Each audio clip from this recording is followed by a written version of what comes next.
AJ Akshar Academy YouTube channel. In this session, I am going to discuss CBSE Class 9 Chapter 10 Gravitation NCERT textbook exercise question and answers. If you like this video, please like, share and subscribe to our channel. Please share your valuable comments in the comment section. Okay, let us go to the today's session. First one.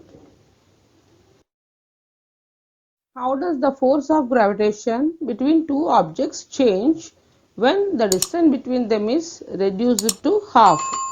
When the distance between them is reduced to half, then what is the force? So here in this question, force of gravitation is inversely proportional to square of the distance between them. Here in this question they are asking that what is the force when the distance between them is reduced to half. So r is reduced to 1 by 2.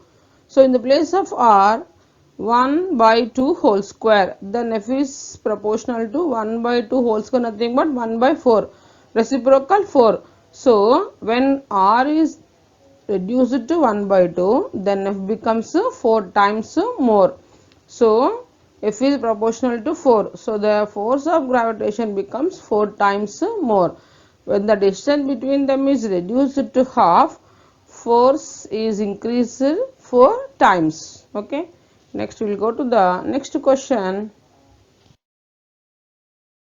Gravitational force acts on all objects in proportion to their masses. Why then a heavy object does not fall faster than a light object?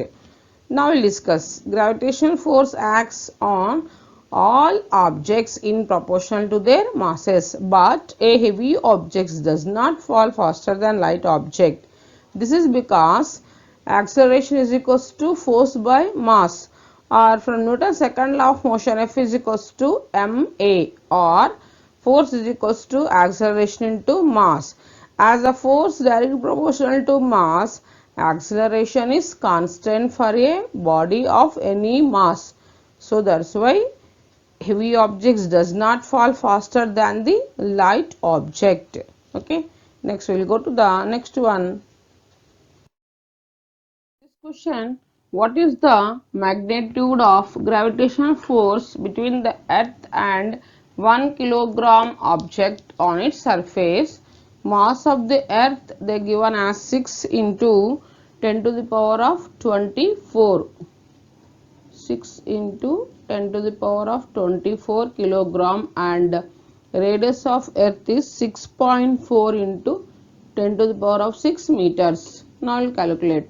The gravitational force between the earth and 1 kilogram object on a surface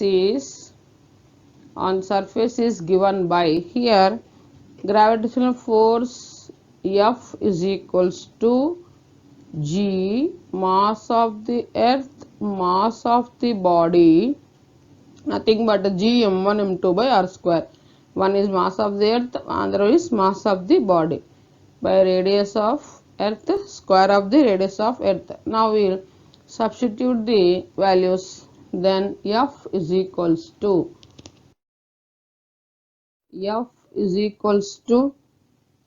G, nothing but 6.67 into 10 to the power of 11, and mass of the earth 6 into 10 to the power of 24, and mass of the body they given as 1 kilogram.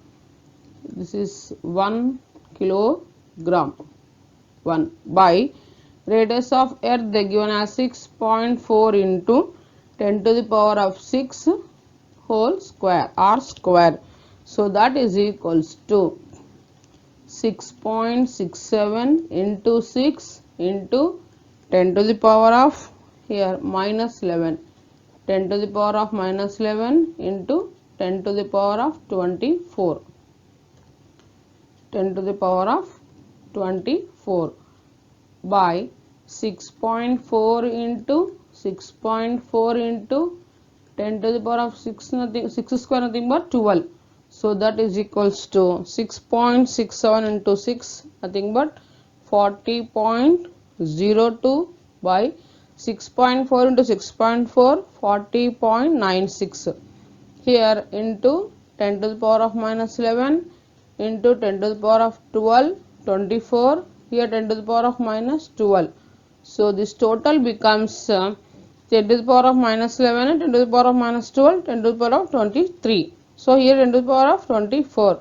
So the remaining is 40.02 by 0.96 into 10. Here 11 plus 12, 23. Here 24. So cancel. Next remaining 10. So the force, gravitational force F is equals to 0.977 into 10. So approximately 9.77. So this is equals to 9.8 newtons. So 1 kilogram object mass is equals, that is in 1 kilogram weight is equals to 9.8 newtons. So when mass of the body is 1 kilogram, then gravitation force is equals to 9.8 newtons. Okay. Now F is equals to 9. So the value of F is 9.8 newtons. So therefore F is equals to, the gravitational force F is equals to 9.8 newtons. The earth and the moon are attracted to each other by gravitational force. Does the earth attract the moon with a force that is greater or smaller or the same as the force with which the moon attracts the earth? Why? Now discuss. The earth attracts the moon with a force equal to the force with which the moon attracts the earth. This is because, as per the Newton's third law of motion, for every action there is an equal and opposite reaction. So that's why how much the earth attracts the moon with a force, equal force with which the moon attracts the earth. So because of Newton's third law of motion, force of action and reaction are always equal and opposite. By the Newton's third law of motion, the earth attracts the moon with a force equal to the force with which the moon attracts the earth. Okay, next we will go to the next question.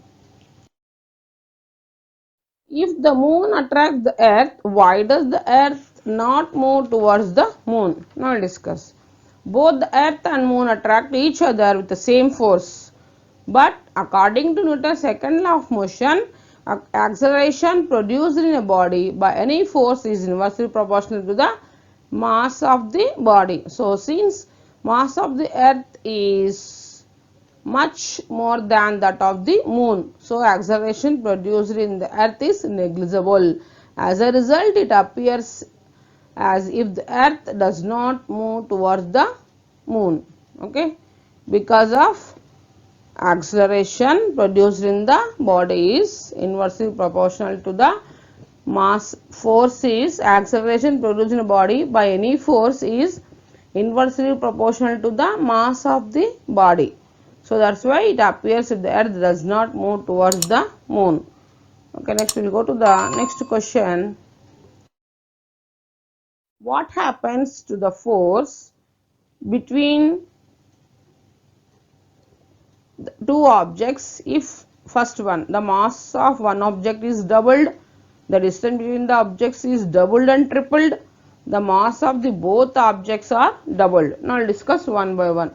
First, what happens if mass of one object is doubled? From the relation F is equals to G m1 m2 by r square. The first one is if the mass of one object is doubled. So then F dash is equals to G into 2 m1 m2 by r square. So that is equals to, here it is one of the mass is doubled. So it becomes 2 into G m1 m2 by r square. So complete G m1 m2 by r square is F. So F dash is equals to twice it is doubled. Thus the gravitational force between the two objects gets doubled. If mass of one object is doubled, then force also doubled. Okay, now come to second one. If the distance between the two objects is doubled, then F double dash is equals to G m1 m2 by 2r square. Here we have to calculate. Here why we are placing 2r? Here the distance between the two objects is doubled, so we have to take r is equals to 2r. Here r is equals to distance between them is doubled, 2r doubled, so 2r whole square. Then g m1 m2 by 2 square nothing but 4r square. So this complete can be written as 1 by 4 into f. So it becomes f by 4. Thus the gravitational force between the two objects becomes 1 by 4th. If mass of the object is doubled, then force is also doubled. If distance is doubled, then force becomes 1 by 4th. The force is reduced with here 1 by 4. 1 by 4th of its reducing. So if distance doubled, gravitation force between the two objects becomes 1/4. Okay, next third one. If the distance between them, the two objects is tripled. If the distance between the two objects is tripled, then F triple dash is equals to G m1 m2 by 3r square. Now here we are increasing 3 times 3r, then 3 square nothing but 9, 1 by 9 G m1 m2 by r square.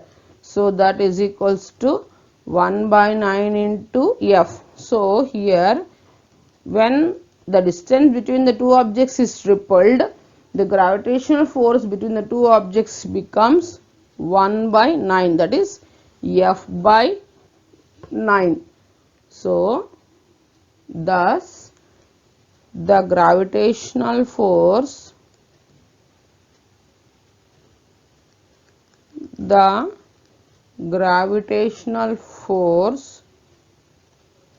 between the two objects becomes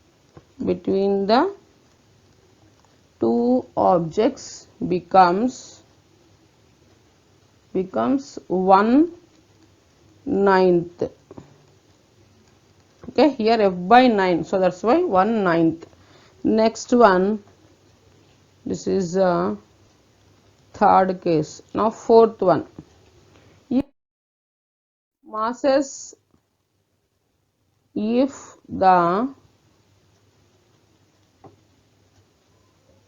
If the masses of both the objects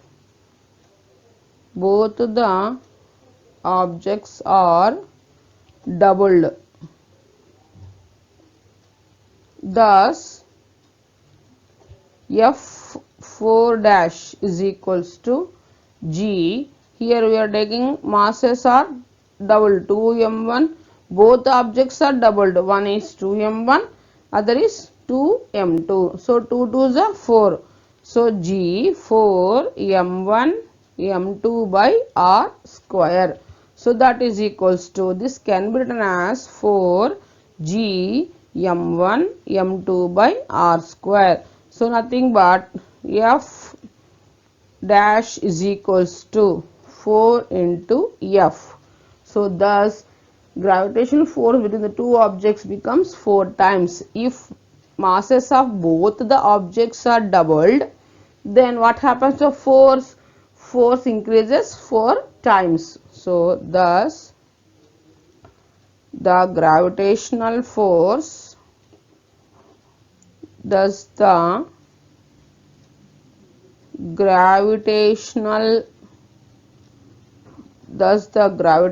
force between the two objects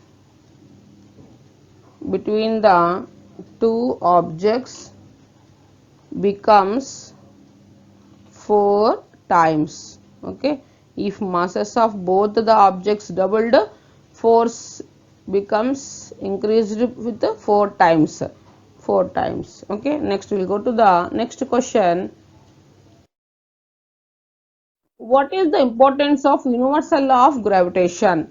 Universal law of gravitation is important as it accounts for the existence of the solar system, that is motion of the planets around the sun, and for holding the atmosphere near the surface of earth, for the flow of water in rivers, for rainfall and snowfall, for occurrence of tides.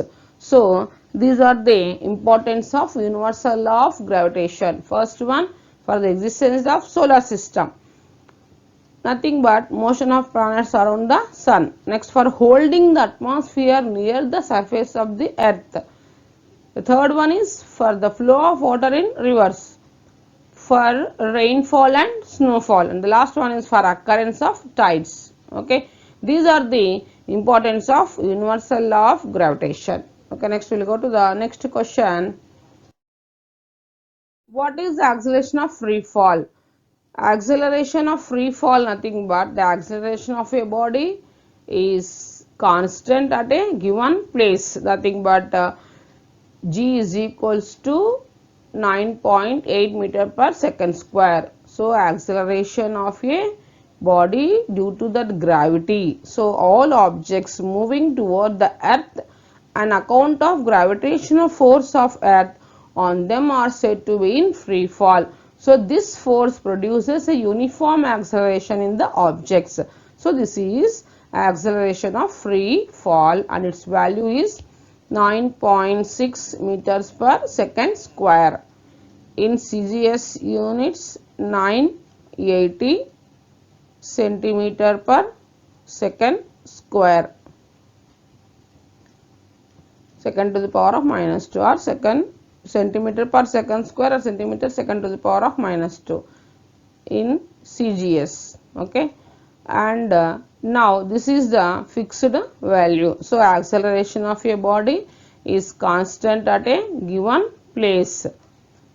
So all the objects move towards the earth on account of gravitational force of earth on them are said to be free fall. So this force produces a uniform acceleration in the objects. So this is acceleration of free fall and its value is 9.8 meter per second square or 9.8 meter second to the power of minus 2. Okay, next we will go to the next question. What do we call the gravitational force between the earth and object? So this gravitational force between the earth and an object is called the force of gravity or simply earth gravity. So what is the force between the gravitational force and between the earth and an object? So that force is known as force of gravity or simply earth's gravity. So what do we call the gravitational force between the earth and an object? The gravitational force between the earth and an object is called the force of gravity or simply earth's gravity. Okay, next we will go to the next question. Amit buys few grams of gold at the poles as per the instruction of one of his friends. He hands over the same when he meets him at the equator. Will the friend agree with the weight of gold bought? If not, why? Now we discuss. We know that the value of G is greater at poles. The value of G is maximum at poles, minimum at equator. So the weight of gold at the equator will be less than the weight of the gold at the poles. So it is obvious that friend at equator will not agree with the weight of gold bought at the poles. Okay, next we will go to the next one. Why will a sheet of paper fall slower than one that is crumpled into a ball? Let us discuss. A sheet of paper will fall slower than the one that is crumpled into ball, because this is because of the air offers resistance due to friction to the motion of falling objects. So the resistance offered by air to the sheet of paper is more than the resistance offered by the air to the paper ball, because the sheet has larger area. So here, based on the friction, air offers the resistance. So based on this, due to this friction, the motion of falling objects, the resistance offered by air into the sheet of paper is more than the resistance offered by the air to the paper ball. So because the sheet has the larger area, okay, that's why a sheet of paper fall slower than the one that is crumpled into a ball. Okay, thanks for watching this video.